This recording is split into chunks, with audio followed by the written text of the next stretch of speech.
요한복음 15장 1절로 6절까지의 말씀입니다. 제가 가진 성경으로는 신약 성경 174면에 있습니다.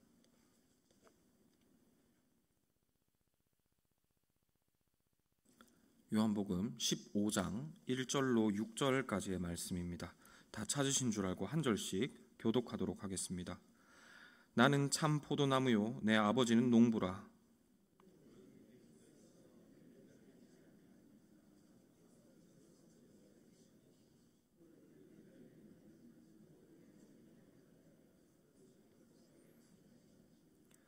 너희는 내가 일러준 말로 이미 깨끗하여졌으니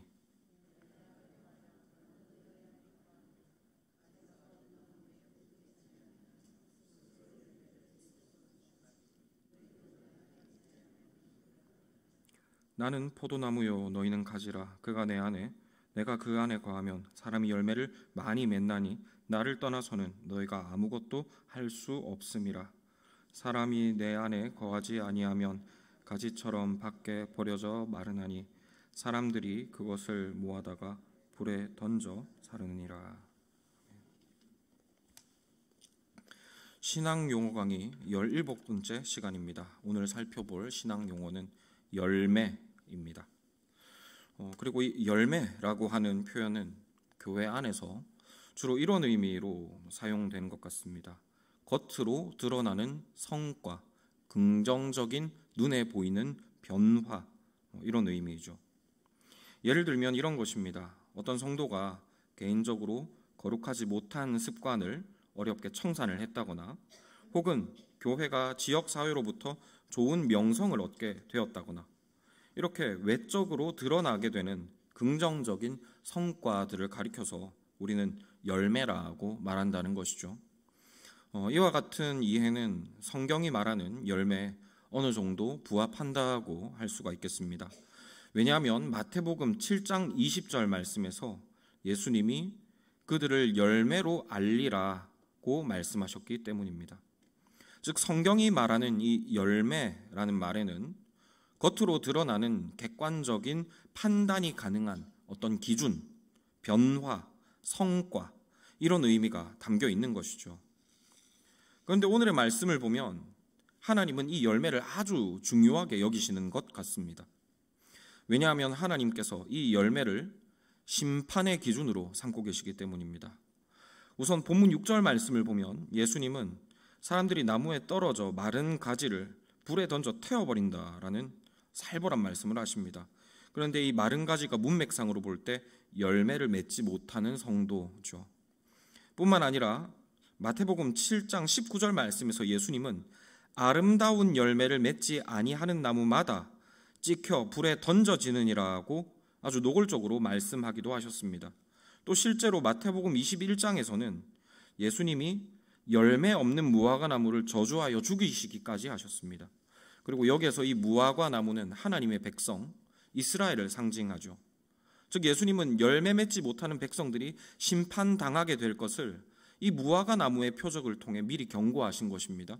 그리고 실제로 그 심판의 경고는 AD 70년에 로마 군대를 통해 예루살렘에 임하게 되었습니다. 이로 볼 때 성경이 말하는 이 열매라고 하는 것은 있으면 좋고 없으면 좀 아쉽지만 그래도 괜찮은 그런 성격의 것이 아님을 알 수 있습니다. 열매가 없으면 버림받아 불에 내어 던져지기 때문입니다. 그리고 이로써 정리하면 이런 내용입니다. 열매는 성도를 외적으로 판단할 수 있는 일종의 영적인 성과입니다. 그런데 성도에게 이 열매가 발견되지 않으면 하나님은 그를 불에 내어 던져버리겠다고 하십니다. 쉽게 말해서 열매가 없으면 곧 심판이라는 것이죠. 하지만 이것은 우리가 알고 있는 이 성경의 진리, 곧 이신칭의의 교리와 전혀 맞지 않는 이야기인 것 같습니다. 하나님은 자기 백성을 열매로 저울질하시는 실적이 나쁜 백성을 자르려고 안달이 나신 그런 악독 고용주가 아니시기 때문이죠.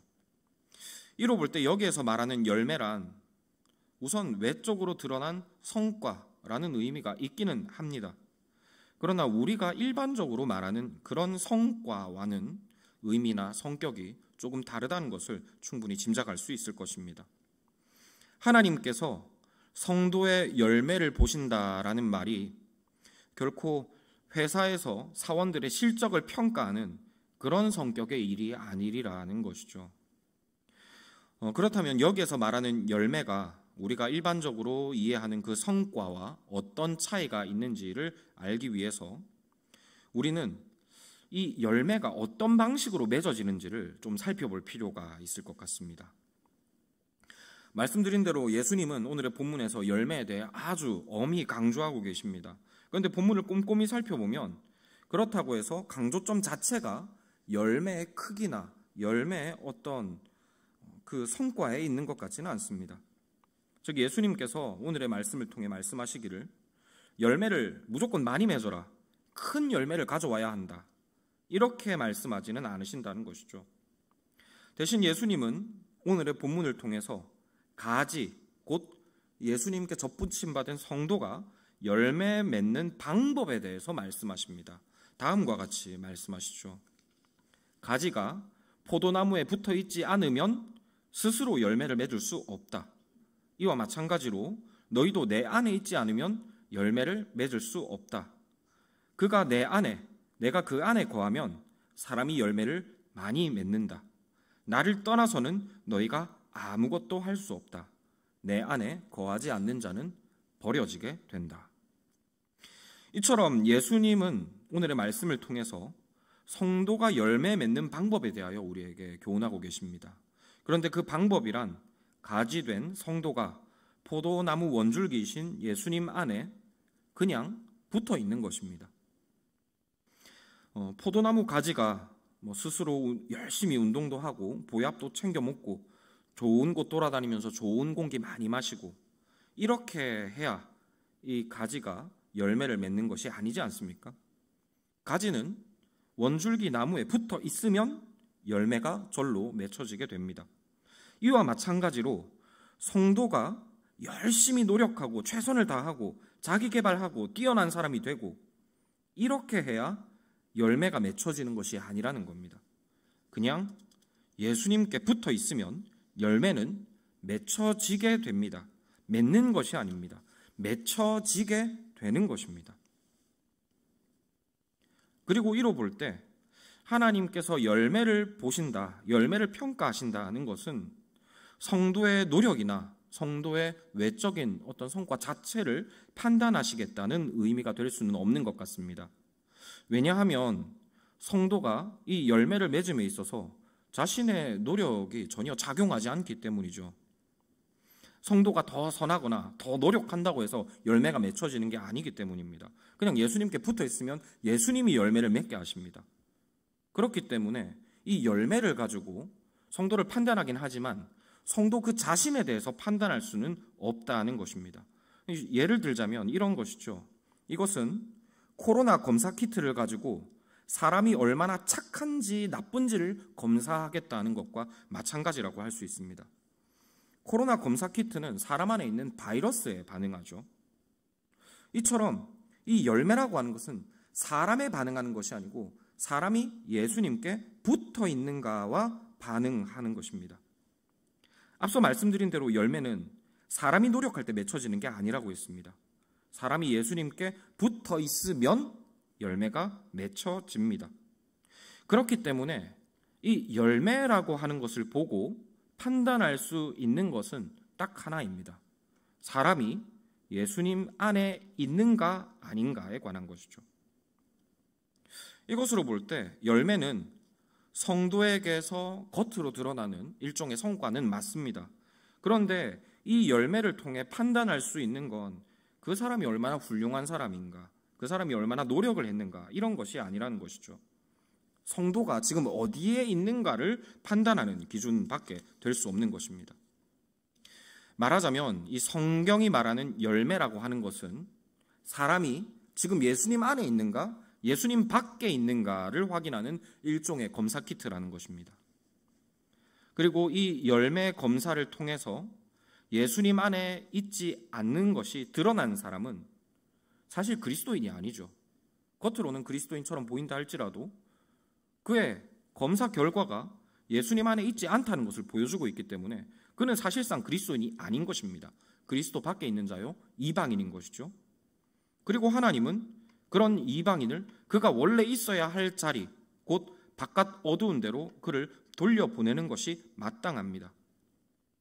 즉 오늘의 말씀에 열매가 없으면 그를 불살라버린다는 것은 열매를 못 맺으니 네가 게을러서 심판하겠다, 이런 의미가 아니라는 것입니다. 그가 애초에 예수님 밖에 있기 때문에 예수님 밖에 있는 자가 갈 자리로 돌려보내겠다라고 말씀하시는 것이죠. 그리고 이 예수님 밖에 있을 때 나타나는 현상이 바로 열매가 없다는 것입니다. 그리고 이로써 정리해보자면 하나님께서 성도를 열매로 판단하신다는 말은, 다시 말씀드리지만 성도가 얼마나 열심히 살았는가, 얼마나 많은 성과를 내었는가, 이런 것을 판단하시겠다는 의미가 아닙니다. 하나님께서 성도를 열매로 판단하시겠다는 말은 지금 그 사람이 어디에 있는가를 판단하시겠다는 의미인 것이죠. 예수님 안에 있는가, 예수님 밖에 있는가를 보시겠다는 겁니다. 그리고 이로써 볼 때 이 성경이 말하는 열매라고 하는 것은 사람이 예수님 안에 있는가, 밖에 있는가를 판단하는 기준입니다. 이것이 오늘의 말씀의 핵심입니다. 너무 중요해서 다시 한번 말씀드리겠습니다.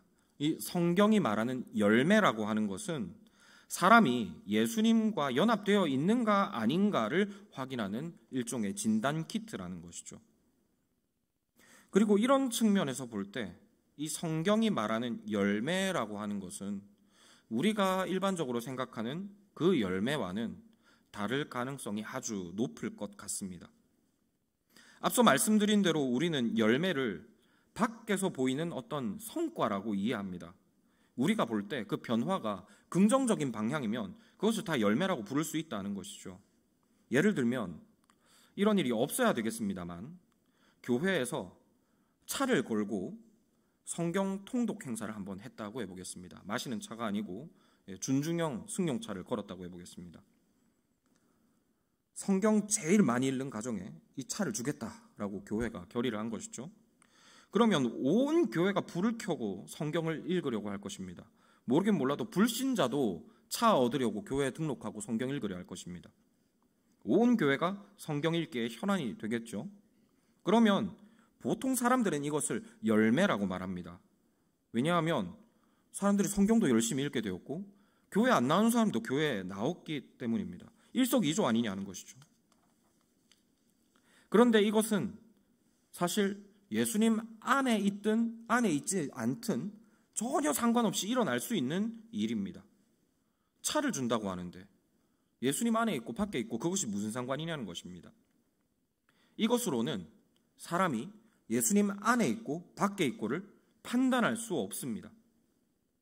무슨 말을 드리려는가 하면 예수님이 없이도 얻어낼 수 있는 결과가 있다면 그것이 아무리 대단해 보이고 또 그것이 성경적으로 맞는 일이라 할지라도 적어도 그것은 오늘의 말씀이 말하는 열매는 아니라는 것입니다. 심지어는 고린도전서 말씀처럼 내가 내게 있는 모든 것으로 구제하고 또 내 몸을 불사르게 내어줄지라도 그것이 하나님 앞에서 열매로 인정되지 않을 수도 있다는 것입니다.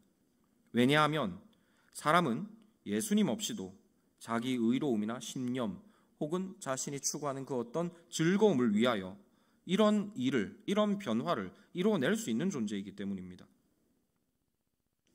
하나님께서 열매를 보시는 데에는 분명한 목적이 있습니다. 그냥 열심히 해라는 의미에서 열매를 보신다라고 말하는 게 아니라는 것이죠. 하나님께서 열매를 보시는 데는 분명한 목적이 있습니다. 사람이 예수님 안에 있는가 아닌가를 판단하기 위함입니다. 그렇기 때문에 예수님과 상관없이 얻는 어떤 성과는 그것이 아무리 긍정적이고 혹은 성경적이라 할지라도 하나님께서 인정하시는 열매가 아닐 수도 있습니다. 말하자면 가짜 열매인 것이죠. 그런데 이런 가짜 열매들은 바른 열매를 맺어야 하는 성도들에게 치명적인 함정이 됩니다.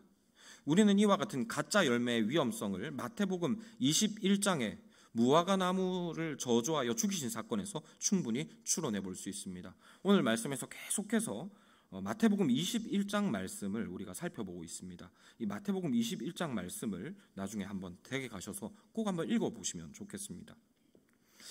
앞서 살펴본 대로 예수님은 잎이 무성한 무화과 나무가 열매가 없다는 이유로 저주하셨습니다. 그리고 이는 마가복음 11장 말씀에도 똑같이 기록되어 있는데요.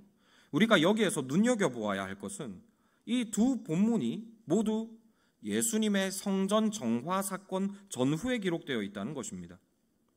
즉 예수님께서 열매 없는 무화과 나무를 죽이신 것은 그냥 배고픈데 무화과 나무에 열매가 없어서 신경질 나서 그런 것이 아니라는 것이죠. 이것은 이 성전의 열매 없음과 같이 맞물려서 어떤 교훈을 주시기 위한 표적인 것입니다. 마치 무화과 나무에 열매가 없어 그 나무를 저주하여 심판하신 것처럼 주님은 열매가 없는 예루살렘 성전과 그 성전이 상징하고 있는 유대 나라를 화와 심판으로서 경고하시려 하셨다는 것입니다. 그런데 우리가 여기에서 눈여겨볼 점은 당시 이 성전의 지도자들이 이렇게 극단적인 예수님의 책망에 아무도 공감하지 못했다는 점입니다. 예수님이 오셔서 성전을 뒤엎으시고 채찍질을 하시면 뭔가 우리가 잘못한 게 있구나, 우리가 그래도 고쳐야 할 점이 있긴 있지, 이렇게 생각할 법도 하지 않겠습니까? 꼭 예수님이 아니라 하시더라도 우리가 예배당에 있는데 누군가 세상 사람이 들어와서 교회에 대하여 고래고래 소리 지르고 나간다면 물론 내보내야 되겠죠. 하지만 우리는 이 교회의 현실에 대해서 한 번쯤은 조용히 생각해 볼 법도 합니다. 그런데 이 당시 이 성전의 지도자들은 전혀 그러지 못했다는 것입니다. 왜냐하면 마치 열매 없는 무화과 나무가 그러했던 것처럼 당시 성전에는 열매는 없었지만 잎은 무성했기 때문입니다. 당시 예루살렘 성전은 유다 지역에서는 물론이고 당시 지중해 세계 안에서도 이름난 명소였습니다. 당시 예루살렘 성전은 유대인의 명절이 되면 전 지중해 세계에 흩어져 있던 유대인들 그리고 유대교에 입교한 이방인들이 몰려드는 곳이었습니다. 그만큼 당시 예루살렘 성전은 국제적인 규모와 수준을 자랑했습니다. 이 성전이 얼마나 크고 아름다웠던지 제자들이 예수님께 이 성전 건물 좀 보시라고 자랑할 정도였죠. 그리고 이 성전만큼이나 그 성전 안에서 행해지던 이 유대인들의 신앙 행위도 화려하고 웅장했을 것입니다. 누가 보아도 하나님께서 여기 계신다는 사실을 의심하지 못할 만큼 이 성전으로서 상징되는 그들의 신앙은 화려했다는 것이죠. 말하자면 눈에 확실히 띄는 성과가 있었다는 것입니다. 그래서 유대인들은 안심했습니다. 하나님께서 우리를 보고 열매가 가득하다고 칭찬하실 것이라고 확신했다는 것이죠. 그러나 예수님의 눈에 보기에 그것들은 열매가 아니었다는 것입니다. 쓸모없는 무성한 이파리요, 신자를 기만하는 가짜 열매에 불과했습니다. 그리고 이처럼 열매가 아닌 이파리만 무성했던 예루살렘 성전과 이 예루살렘의 유대인들의 신앙은 AD 70년에 하나님의 심판을 받아 돌 위에 돌 하나 남지 않고 다 파괴되어 버립니다. 차라리 이때 저들이 세리나 창녀들처럼 잎이라도 무성하지 않았더라면 그들은 하나님의 긍휼하심을 바라며 참 열매 맺는 방법을 배우기 위하여 예수님께 나왔을지도 모르겠습니다. 그러나 이 무성한 이파리가 자기 기만의 도구가 되어버려서 스스로 하나님께 내어버림 당함을 자초하게 된 것입니다. 이처럼 신앙의 무성한 이파리, 곧 하나님이 인정하지 않으시는 그러나 긍정적이어 보이는 이런 성과들, 오히려 이런 것들이 우리 자신의 눈을 가려서 스스로의 심령을 강팍하게 만들 수도 있습니다. 예수님 안에 연합된 증거로서의 열매는 하나도 맺혀져 있지 않은데 그래도 나의 신앙에는 이러한 성과들이 있지 않은가라고 자기 스스로를 속이고 또 하나님 앞에서 스스로 내어버림 밖에 하기 쉽다는 것이죠. 이렇게 말씀드리면 너무 추상적일 것 같아 구체적인 예를 한번 들어보겠습니다. 복음에 대해서 아무것도 알지 못하고 예수 그리스도의 은혜에 대하여 조금도 의지하는 것이 없는 자가 열정적으로 교회 행사에 다 참여합니다. 교회의 온갖 봉사를 도맡아 수고합니다. 그러니 자신은 성숙한 성도라고 자부합니다. 내가 이렇게 열심히 기도하고 이렇게 뜨겁게 찬양하고 이렇게 큰 감동을 받았으니 이것이 열매가 아니고 무엇이겠는가라고 생각한다는 것이죠. 그러나 주님은 이런 자들을 향하여 다음과 같이 말씀하십니다. 마태복음 7장 19절로 23절 말씀입니다. 아름다운 열매를 맺지 아니하는 나무마다 찍혀 불에 던져지느니라. 이러므로 그들의 열매로 그들을 알리라. 나더러 주여 주여 하는 자마다 다 천국에 들어갈 것이 아니요 다만 하늘에 계신 내 아버지의 뜻대로 행하는 자라야 들어가리라. 그날에 많은 사람들이 나더러 이르되 주여 주여 우리가 주의 이름으로 선지자 노릇하며 주의 이름으로 귀신을 쫓아내며 주의 이름으로 많은 권능을 행하지 아니하였나이까 하리니 그때 내가 그들에게 밝히 말하되 내가 너희를 도무지 알지 못하노니 불법을 행하는 자들아 내게서 떠나가라 하리라. 그러므로 우리는 우리의 삶에 과연 하나님께서 인정하실 열매가 눈에 보이게 나타나는지를 진지하게 생각해 보아야 합니다. 다시 말해 우리의 신앙에 예수님께 연합됨으로 인하여 맺어진 열매가 나타나고 있는지를 우리는 심각하게 돌이켜보고 고민해 보아야 하겠다는 것이죠. 예수님과의 연합된 증표로서 그 열매가 없다면 제 아무리 주여 주여 부르며 선지자 노릇하고 권능을 행했다 하더라도 우리는 내버려진 가지일 수도 있기 때문입니다. 그리고 갈라디아서는 사람이 예수님께 연합될 때 맺어지는 그 독특한 열매가 무엇인지를 다음과 같이 설명합니다. 갈라디아서 5장 16절로 26절 말씀입니다. 중간중간 조금씩 건너뜁니다. 내가 이르노니 너희는 성령을 따라 행하라. 그리하면 육체의 욕심을 이루지 아니하리라. 오직 성령의 열매는 사랑과 희락과 화평과 오래 참음과 자비와 양성과 충성과 온유와 절제니 이 같은 것을 금지할 법이 없느니라. 그리스도 예수의 사람들은 육체와 함께 그 정욕과 탐심을 십자가에 못 박았느니라. 만일 우리가 성령으로 살면 또한 성령으로 행할지니 헛된 영광을 구하여 서로 노엽게 하거나 서로 투기하지 말지니라. 읽은 말씀은 우리에게 성령의 열매라는 제목으로 널리 알려진 말씀입니다. 그런데 잘 아시는 대로 성령은 예수님의 영이시죠. 우리가 이 땅에 거하면서도 하늘 보좌 우편에 계신 예수님께 연합될 수 있는 이유는 그분의 예수님의 영이시기 때문입니다. 말하자면 성령의 열매는 곧 예수님의 열매입니다. 그렇기에 성령으로 예수님과 연합된 자에게는 성령의 열매가 맺혀져야 합니다. 그리고 갈라디아서 말씀은 이 예수님께서 맺게 하시는 열매, 예수님의 열매에 대하여 사랑, 희락, 화평, 오래 참음 등등 여러 가지 특징을 잘 살려서 설명하고 있습니다. 그런데 이것을 아마도 한마디로 요약하자면 예수님을 닮음이라고 표현할 수 있을 것입니다. 많은 말씀을 드렸습니다만 간단한 이야기입니다. 하나님은 가지들에게 예수 그리스도로 인해 맺어지는 열매를 찾기 원하십니다. 물론 뜨겁게 기도하고 찬양하고 열정적으로 교회 일에 봉사하고 적극적으로 전도하고 하는 것 좋습니다. 필요합니다. 그러나 하나님께서 우리를 그리스도 안에 있는지 판단하시는 그 기준은 이런 것들이 아니라는 것입니다. 우리 안에 나타난 예수님의 형상, 우리 안에 드러나는 예수님의 모습, 이것이 바로 하나님께서 우리에게 찾기 원하시는 그 판단의 기준으로서의 열매입니다.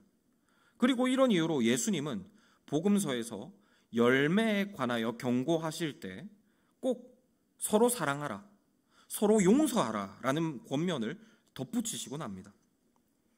예수님과 같이 이웃을 사랑하는 삶, 형제를 향하여 용서를 나타내는 삶, 이것이 우리의 삶을 통해 예수님을 본받는 것입니다.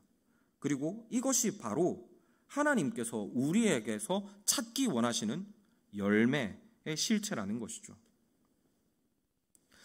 이로써 말씀을 정리하려고 합니다. 우리는 우리의 눈에 보기에 긍정적인 성과들을 가리켜서 열매라고 표현합니다.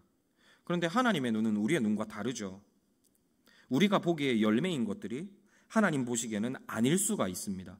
그냥 잡초이거나 풀일 수가 있습니다. 이파리일 수가 있는 것이죠. 그리고 하나님께서 보기 원하시는 열매는 다른 것이 아닙니다. 예수님입니다. 그래서 하나님이 우리에게서 찾으시는 열매는 예수님의 형상인 것이죠. 하나님은 애초에 우리에게 그것을 원하셨습니다. 그래서 하나님은 우리에게 예수님을 보내어 주신 것이죠. 우리에게서 예수님을 보고 싶으셔서 하나님은 우리에게 예수님의 생명을 주셨습니다. 그리고 우리에게 예수님의 영을 보내어 주셨죠. 그리고 우리로 하여금 주일마다 예수님의 말씀과 살과 피를 먹게 하셨습니다. 예수님을 보고 싶으셔서 우리에게 이 예수님을 주신 것입니다. 그래서 하나님은 우리에게 다른 열매를 찾지 않으십니다. 우리는 나름대로 하나님께 내어 보일 열매가 많이 있다고 자부할지 모르겠습니다. 그러나 하나님 보시기에 그것은 어쩌면 무성한 잎에 불과할지도 모릅니다. 오히려 하나님은 그 무성한 잎에 진노하시면서 도대체 내가 찾는 열매가 어디 있느냐라고 책망하실지도 모르겠다는 것입니다. 그리고 하나님께서 우리에게 찾으시는 열매는 오직 한 분, 예수 그리스도이십니다. 그러므로 우리는 우리의 삶에 예수님의 열매를 맺어야 합니다. 그리고 이를 위하여 우리는 스스로 열매 맺기를 노력하면 안 됩니다. 노력해야 될 것이 있죠. 하지만 적어도 스스로 열매 맺기를 노력하는 것은 아닙니다. 오히려 우리는 열매의 근원이신 예수 그리스도께 연합되기를 노력해야 합니다. 그리스도께 접붙임 바 되어 있는 그것을 지키기 위하여 노력하고 최선을 다해야 하는 것이죠. 그리고 이 예수님께 연합되는 그 구체적인 방법은 다음 수요기도회가 돌아오는 시간에 함께 다루기를 원합니다. 다만 이 시간에 우리가 함께 꼭 기억하기를 원하는 것은 하나님은 우리에게 예수님이라는 열매를 찾으신다는 진리를 기억하시라는 것입니다. 우리에게 아들을 주신 하나님은 아들을 찾으실 것입니다. 그래서 아무리 좋은 것을 가져오더라도 그것이 하나님의 아드님이 아니면 하나님은 그것을 무성한 잎사귀라고 판단하실 것입니다. 그러므로 예수님께 가지로 접붙임 바 된 성도 여러분, 우리의 원줄기신 예수님께 튼튼히 접붙여져서 예수님을 주렁주렁 맺으시기를 권합니다. 예수님께 연합되십시오. 이로써 예수님을 닮아가시고 예수님을 살아내시기를 권합니다. 이로써 우리의 삶에 무성한 잎사귀가 아닌 오직 주 예수님만이 주렁주렁 맺히기를, 그리고 이로 말미암아 하나님께서 우리를 통해 영광 받으시며 우리에게 열매가 풍성하다고 기뻐하실 수 있게 되기를 소망합니다.